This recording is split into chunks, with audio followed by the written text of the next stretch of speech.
Hey there, and welcome to our Bitcoin update. Quick heads up as we roll into a new Sunday trading day. It's the last day of the week, and things are buzzing with a bit of excitement. Some coins made some wild moves overnight. Not a massive change overall, but we're still pushing up. The 69K level is behind us, but the real deal is $7,300. That's the key number we're eyeing. If we break that, it could signal a longer upward trend. We chatted about this in our last video. Zooming in on the 1 hour view, I'll show you that in a second. The gist is, we might still be in circle wave 3. If that's the case, we'll see a wave 4, followed by a wave 5 of a bigger third wave. For this to happen, the price needs to make a certain move, specifically breaking above 7,030. Then, we'll adjust the support area for the next pullback. Now, if we're already in wave 4, that means wave 3 capped off earlier this week. We'd have an A, an overshooting B, and a coming down in wave C scenario. I like that scenario, but I also think there's a chance for another extension, especially if certain levels on the 1 hour view hold up. Let's dive into that in a bit. On a side note, in the next few days, I'll be digging into some structures on the daily view. This cycle with Bitcoin hitting an all-time high before the halving is a bit different. The speed of it all might hint at an earlier bull market peak. I usually don't talk timing, but I'm thinking we could hit the top by the end of 2024.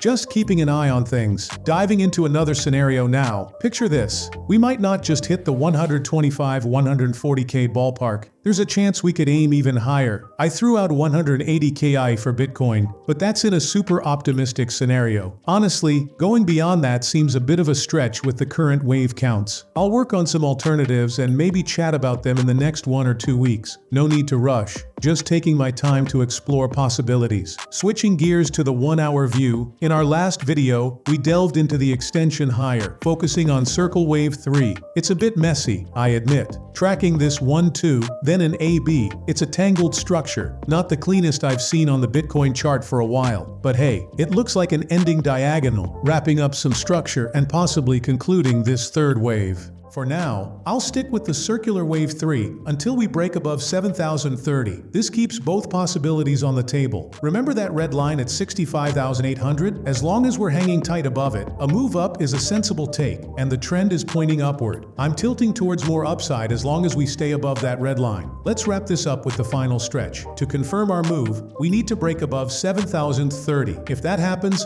buckle up because we're eyeing 74K next, followed by 76K and 78K in this somewhat tricky ending diagonal structure. It's not the simplest, but it gives off that ending diagonal vibe. While nothing's super impulsive, the C wave could throw in a bit of excitement, potentially pushing us into the mid-70K territory. Keep an eye on the microstructure, the 1-2 setup with a possible third wave on the horizon. This holds true only if we stay above the 65,800 mark. Fall below, and we might find ourselves testing the orange zone in the high 50K area. Not my main focus right now though, as long as we're holding on to that red line. Now, a break below the B wave swing low, Friday's low, might lead us down to around 64.6K, followed by 62.8K, and then the orange support zone around 59K. Currently the trend is up, showcasing higher highs and higher lows. It's a bit choppy with lots of overlapping, different from the previous moves. The structure seems like an ending diagonal, maybe stretching into the mid-70K range. But remember, the clear stop sign is at 65,800. Wrapping it up, 2 confirmation levels for our move. The first one is the wave 1 high at 69,080 and the big one at 7,030. That's the lowdown on Bitcoin. If you enjoyed this update, hit that like button, drop a comment, and don't forget to subscribe. Thanks a lot for watching. Bye for now.